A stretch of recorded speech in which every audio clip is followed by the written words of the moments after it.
তো মা আজকে মোরগ রান্না করে দেখাবে আপনাদেরকে। আর মার হাতের এই মোরগ রান্নাটা এত এত মজার হয়, তার জন্য শেয়ার করলাম আজকে ভিডিওটা। আসসালামু আলাইকুম সবাইকে, কেমন আছেন সবাই? আশা করি তো ভালো আছেন।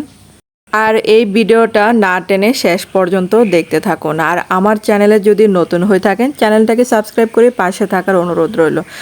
আর এই যে দেখেন, এখানে কিছু পেঁয়াজ কুচি দিয়েছিল, তা ভাজা ভাজা করে এখানে যে হলুদের গুঁড়া, পরে ধনে গুঁড়া, মরিচের গুঁড়া দেওয়া হলো। আর হলুদের গুঁড়া দেওয়া হয়েছিল 1/2 চা চামচ, ধনে গুঁড়া 1 চা চামচ, আর এখানে মরিচের গুঁড়া দেওয়া হয়েছিল 1.5 চা চামচের মতো।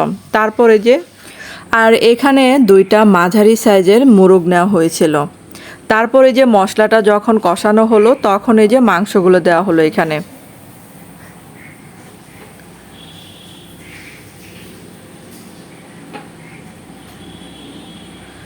আর এই মোরগের মাংসটা কষানো হয় নাই, তখন এই যে 1 চা চামচ করে আদা রসুন বাটা দেওয়া হলো।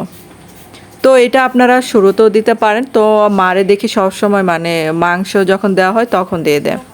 তারপরে এখানে যে দারচিনি, এলাচ দেওয়া হলো পরিমাণ মতো করে। আর এই যে মাংস থেকে কিন্তু পানি উঠতেছে, তো এটা দিয়ে কিছুক্ষণ কষানো হবে। এখন এই যে কয়টা তেজপাতা দেওয়া হলো। তো এখন এই যে ঢাকনা দিয়ে কিছুক্ষণ কষানো হবে।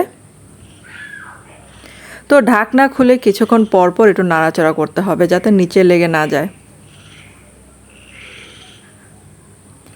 তো অল্প অল্প 2-3 বার কষানোর পর এখন এই যে ছোট ছোট সিদ্ধ আলু হাত দিয়ে একটু ভেঙে দিয়েছিল। তারপর এখানে দুইটা দেশি মুরগির ডিম দেওয়া হলো।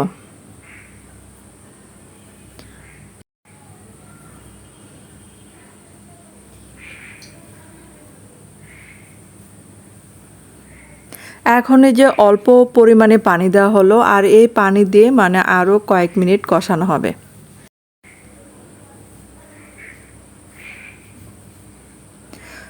তারপর এখন এই যে পরিমাণ মতো ঝোল দেওয়া হলো।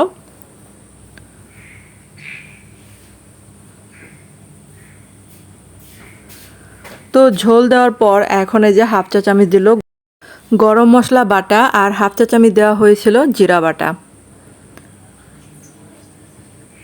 তো এখন এই যে সবগুলো ভালো করে মিশিয়ে নিতে হবে। তারপরে যে ঢাকনা দিয়ে কিছুক্ষণ ঢেকে রাখবো। তো এটা কিন্তু এখনো হয় নাই, ঝোলটা আরেকটু শুকালি হয়ে যাবে। তো সবগুলো ভালো করে মিশিয়ে নিতে হবে। তারপর ঢাকনা দিয়ে 5 মিনিটের মতো ঢেকে রাখবো। তো এখন এই যে এই পর্যায়ে আর এখন হচ্ছে এটার আসল মজার বিষয়টা, সেটা হচ্ছে এখানে পেঁয়াজটা বাগার দেওয়া হলো পেঁয়াজ কুচি করে। আর এই বাগার দেওয়াতে মুরগির মাংস আর আলুর স্বাদটা দ্বিগুণ হয়েছিল।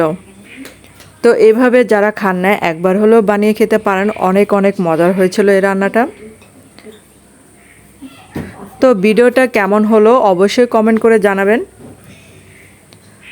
আর এটা কিন্তু অবশ্যই খেয়েছিলাম, পোলাও রান্না করেছিল, আর দারুণ লেগেছিল পোলাও আর এই মুরগির মাংস রান্নাটা। তো ধন্যবাদ সবাইকে এতক্ষণ আমার ভিডিওটা দেখার জন্য।